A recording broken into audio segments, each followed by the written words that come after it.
Sign here, the lawyer said, tapping the line with a Montblanc pen. Your wife gets everything. Everything. My house. My car. My savings. My dignity. I was 40. Jobless. Homeless. Sitting in a suit 2 sizes too big, one that still smelled like the cologne I used to wear when I had hope. And across from me, Taylor, my perfect, angelic wife, wore black like she was at my funeral. Her lips curled into a smirk as she leaned in just enough to whisper, "This is what happens when you marry up, darling." She didn't even blink. I signed it. 15 years later, that same woman, now dolled up in designer desperation, stormed into my boardroom like she owned the oxygen in it. She didn't knock. No one did anymore. Not since I became CEO of Griffin Meyer Holdings. Not since I turned my pain into profit. Not since I built an empire from that very moment in that lawyer's office when I realized I had nothing left to lose. Taylor burst in with 2 other people trailing her, her brother Brian and their family's lawyer, Davis. I remember Davis. He used to pat me on the back like I was a lost puppy. I remember Brian too. He once laughed when Taylor made me sleep in the guest house for forgetting her brunch reservation. They weren't laughing now. Only you can stop the bankruptcy, Taylor hissed. Her eyes were wide with panic. Her voice cracked with a tone I hadn't heard in over a decade. Need. I leaned back in my leather chair, the skyline of Manhattan glowing behind me, and said, calm as a monk in a war zone, "Let me tell you a story." Brian opened his mouth. I held up a hand. "You want a signature? You'll get it. But first, you're going to sit your spoiled little asses down and hear how this all started. Because the first time you asked for my signature, it was the day your sister cheated on me." Davis frowned. Taylor went pale. "And trust me," I said, locking eyes with her, "I remember everything. It started 15 years ago, 2 weeks before the divorce papers. I had just left my marketing job to start a consultancy, my dream." Taylor smiled, said she believed in me, told her friends I was a visionary.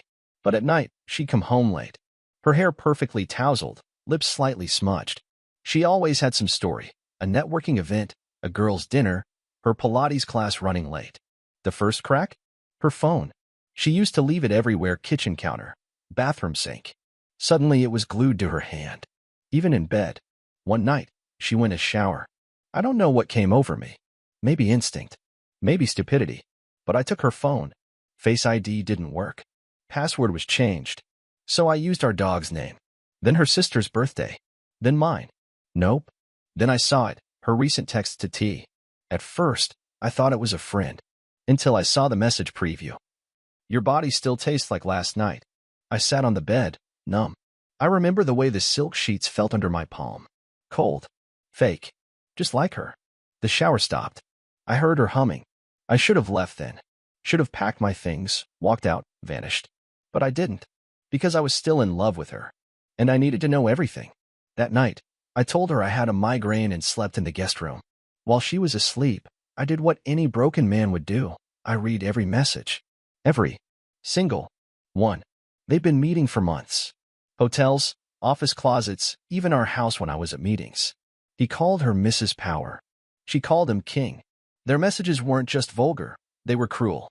She mocked me. Told him I was useless, boring, a backup plan that turned into a paycheck. He laughed. I stared at her the next morning as she buttered her toast and asked if I wanted OJ. She kissed my cheek. Said, "You're quiet today. Everything okay?" I nodded. Everything was not okay. Because that was the day I started plotting my comeback. And it would take 15 years, a fake bankruptcy, and a new empire. To bring her to her knees. She always thought I was slow, predictable, too soft-spoken to ever fight back. That was her mistake. People like Taylor forget that the quiet ones are the ones who watch, who wait, who build. That morning, while she kissed me like I was too dumb to notice the lipstick smudge that wasn't mine, I made my first move. I called in every favor I had. Friends in IT. A cousin who knew private investigators. Old colleagues who owed me loyalty or feared I'd eventually be their boss. I wasn't wrong.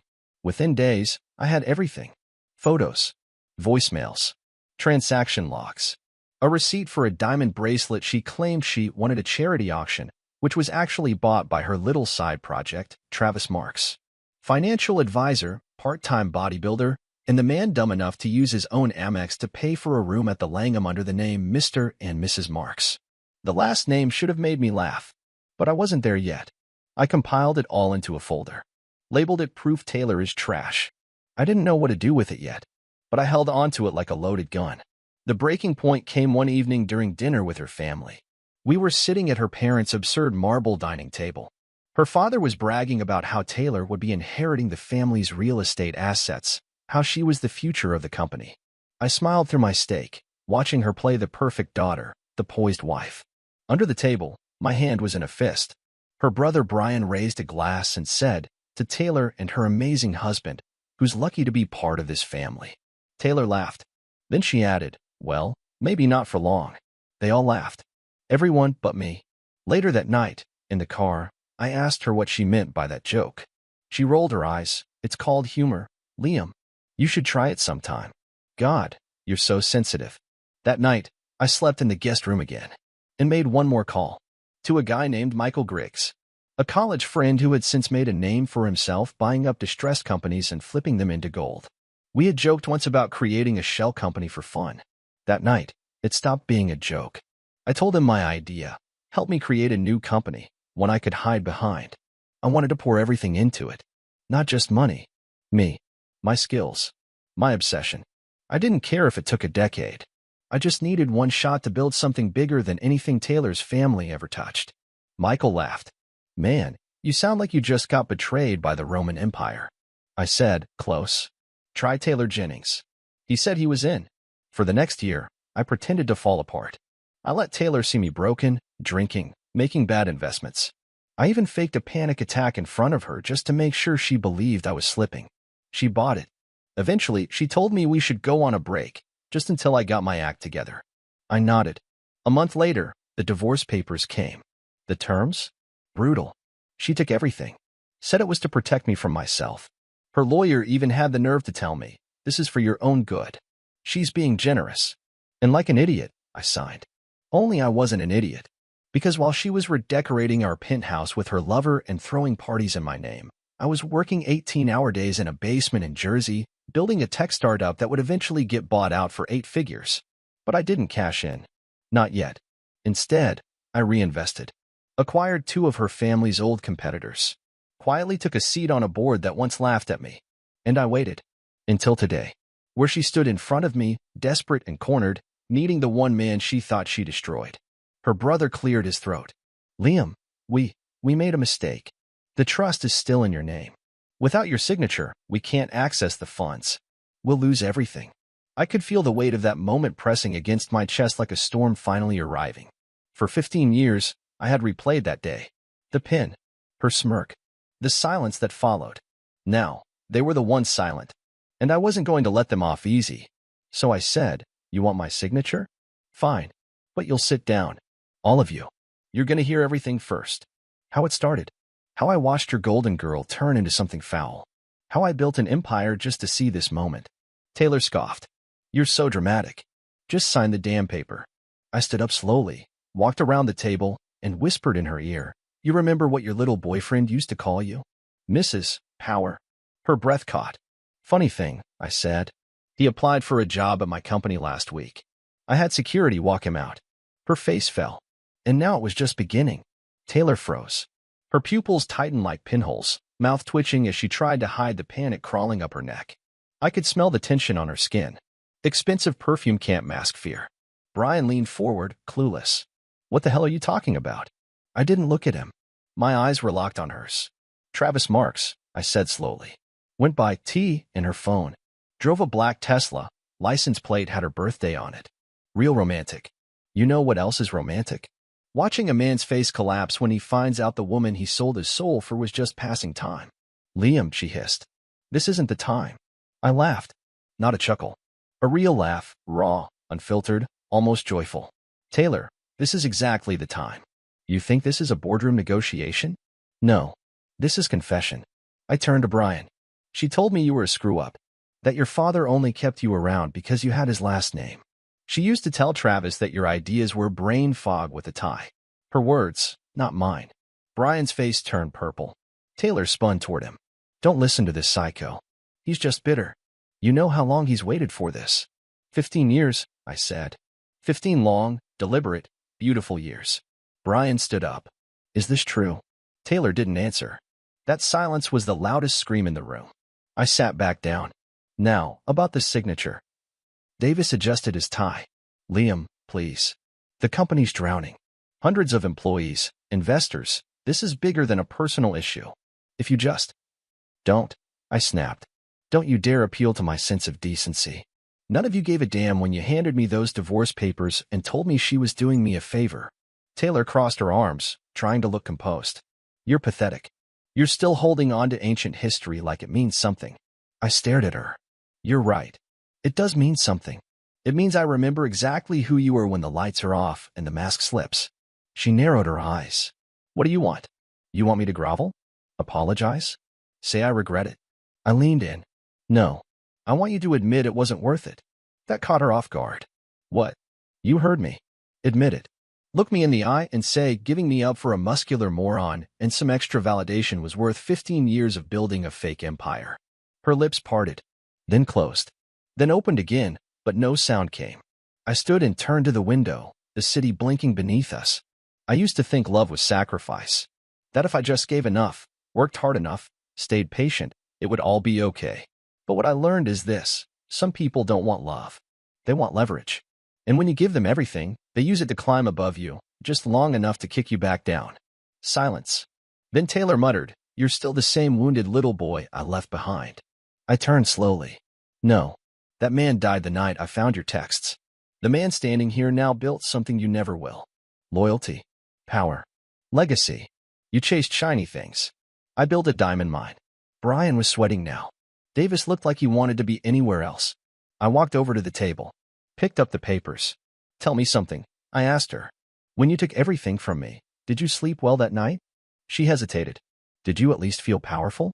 She said nothing. Because tonight, I said, sliding the papers back across the table, I will. They stared at the unsigned pages like they were poison. Taylor reached for them, her hand trembling. So you're not going to help? I smiled. Oh, I am going to help. But not until you hear everything. Every lie. Every betrayal. Every little humiliating detail you left buried under your designer rug. Brian sat back, rubbing his eyes. This is a nightmare. I nodded. Yeah, yours.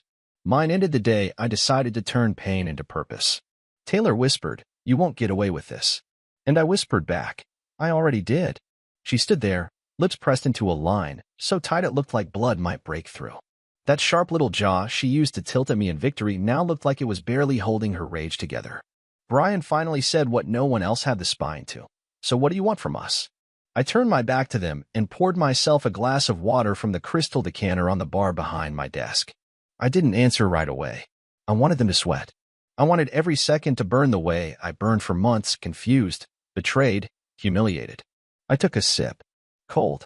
Clean. Like starting over. Then I said, slowly, I want you to understand that everything that's about to happen was written the moment you decided I was disposable. Taylor scoffed again. Her fallback defense. When truth hit too close to her bones, she mocked it. Jesus, Liam, are you going to drag us through some melodramatic monologue or just say what you're doing? You made me irrelevant, I said. You gave away my inheritance. You told your lawyer I was too fragile for leadership. You told Travis that I was a temporary investor in your life. Well, guess what? Your temporary investor just bought the land under your whole ing house. Her eyes flared. What does that mean? I turned to Brian. It means your company? Jennings Estate Group? I've been buying your debt for 6 months. Through shelf firms. Through proxies. You're leveraged to your eyebrows, and you didn't even see me standing behind the curtain. Brian's mouth opened. Closed. Then again. Like a fish out of water trying to find air. Taylor didn't get it yet. She was still locked in ego mode. You're bluffing. I walked over to the drawer, pulled out a thick folder, and tossed it on the table. Brian lunged for it. Davis reached over and started flipping pages. With every turn, Brian's hand shook more. Davis muttered, Oh God. Taylor stepped forward. What? What's in there? The mortgages, I said. The refinanced buildings. The commercial leases. The unpaid taxes. All of it. Owned by Griffin Meyer Holdings. Owned by me. Taylor stared at the folder like it might bite her. I smiled. So when I say I already did get away with it, I mean I now own every key to every door you ever slammed in my face. Silence. Then Brian dropped the folder and sat down, rubbing his temples. Davis said nothing. His face had gone pale. Only Taylor remained standing. She leaned in, her voice low and venomous. So what? This is revenge? That's your grand play. I shook my head. No, this is justice. Revenge would have been quick, maybe public, maybe messy. But justice? That's slow, quiet, cold, like the way you left me. She laughed. A brittle sound, sharp like shattered glass.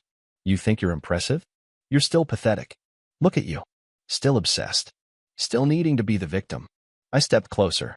No, Taylor. I needed to be the victim. Back then. I needed to hit the bottom so hard that I'd wake up. You gave me that gift. And now, I'm giving you yours. She narrowed her eyes. Witches. I took the papers back into my hands. Slowly.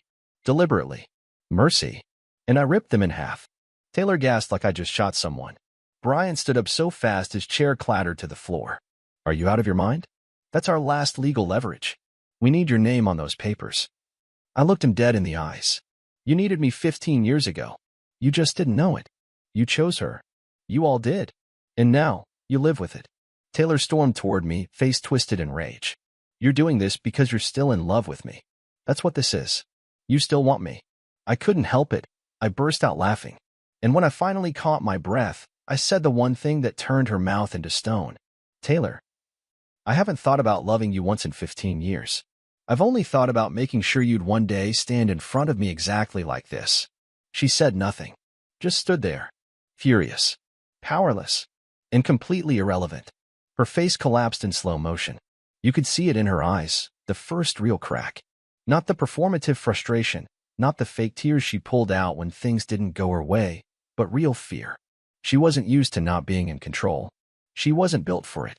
Taylor was born in a world that bent for her, where money smoothed her messes and charm hid the venom under her tongue.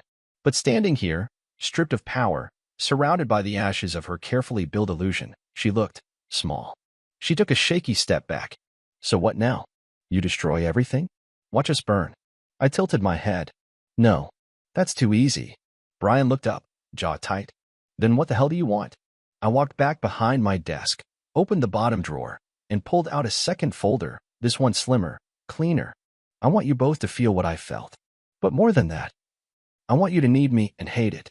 I opened the folder and placed the first page flat on the table.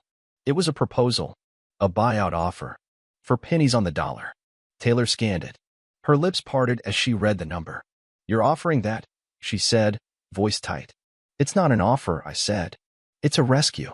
One I'm not obligated to give. One I don't even need to give. But I'm giving it. Because I want you to wake up every day knowing that the man you humiliated saved your empire. Brian muttered under his breath, this is a joke. I looked at him. No, Brian. The joke was thinking you could bury me. Taylor slammed her hand on the table. You're disgusting. And you're empty, I said without blinking. And deep down, you know it. You knew it when you begged Travis to validate you. You knew it when you left me thinking I'd never be more than the man you stepped over. I leaned forward. But here's what's really going to hurt. You'll sign this deal. Because you have no choice. You'll take my lifeline. Because if you don't, your legacy goes up in smoke. And then you'll wake up every morning, sip coffee in your big house that you don't own anymore, and remember that your ex-husband bailed you out of the grave you dug. Taylor said nothing. She was trembling. Not from sadness. From rage. I picked up a pen and rolled it across the table toward her. You wanted a signature. Now you can give me one. Brian stared at her. We can't. Dad would never allow this. I smiled. Your dad is 2 weeks from foreclosure and 5 from being exposed in a fraud scandal I could trigger with one email. He'll say thank you when he sees this offer. Brian looked at Davis. We need time.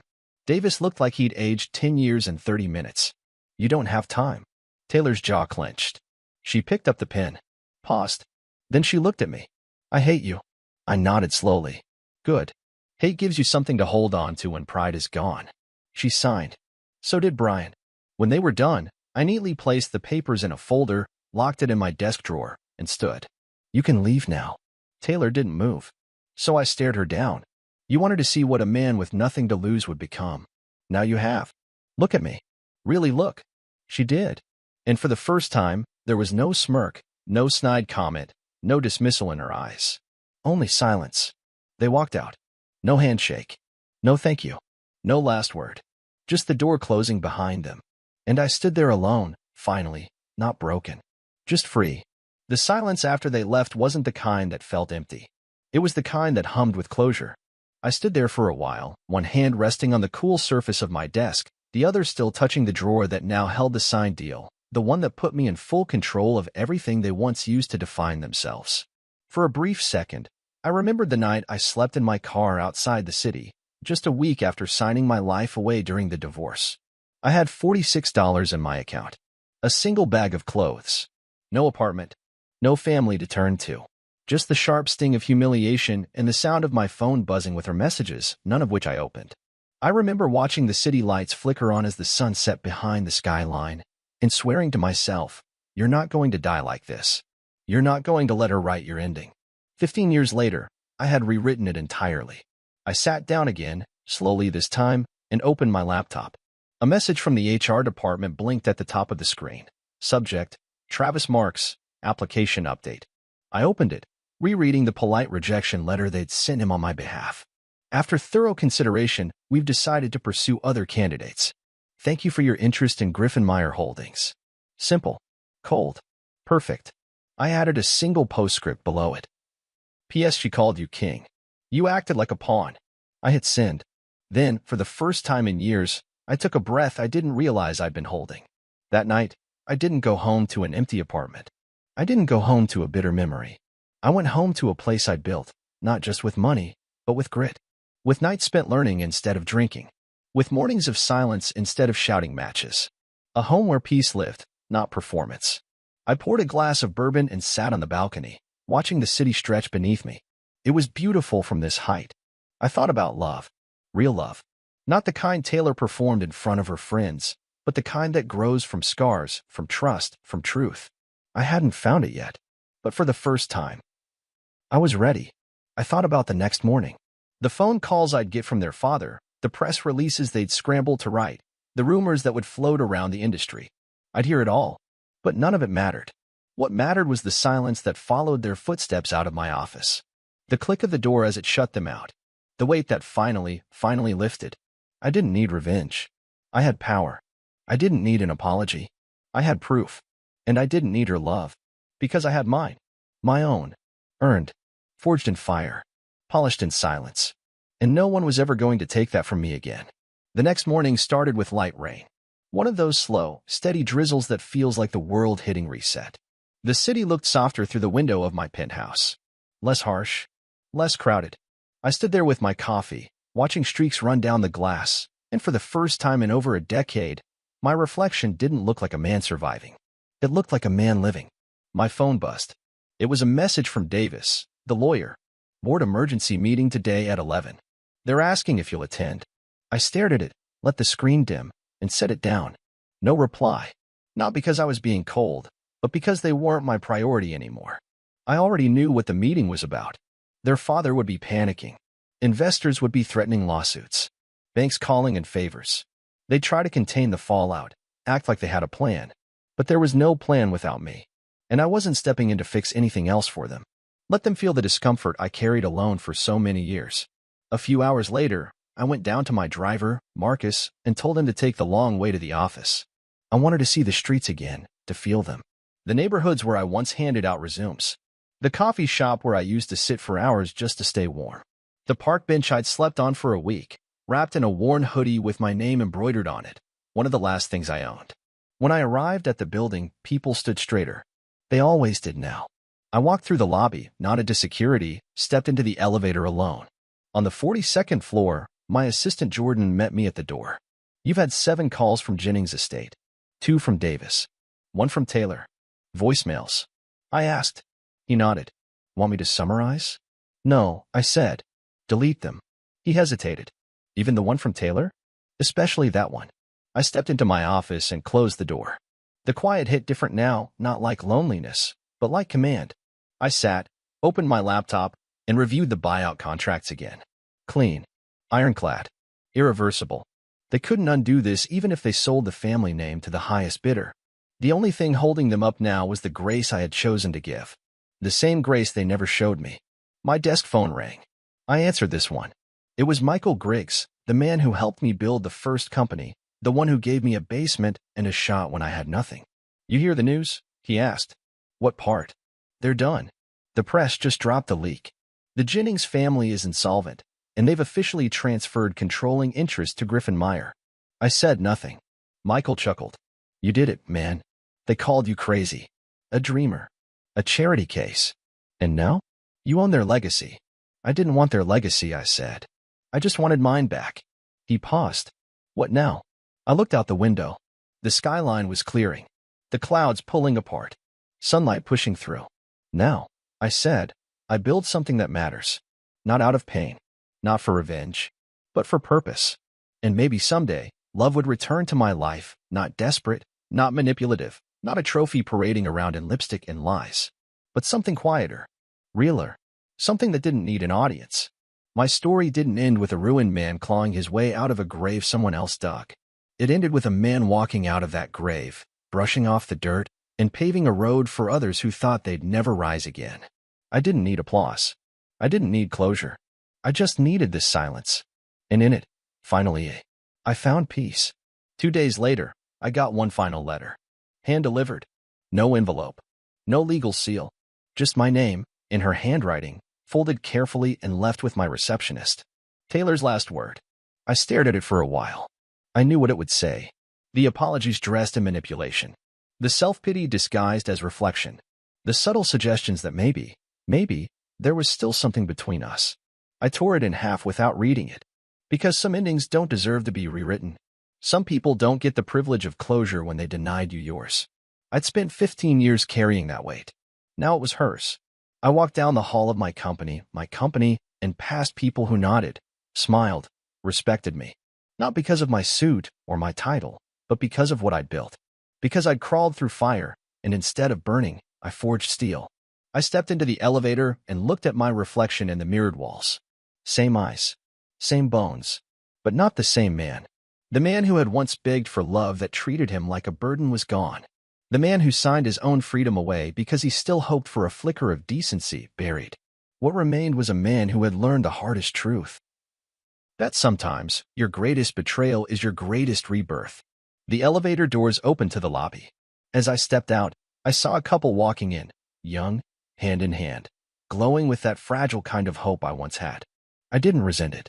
I just nodded politely, stepped outside, and let the sunlight hit my face.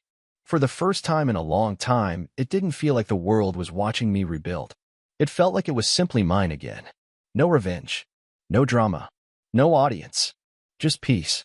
And a man who earned it.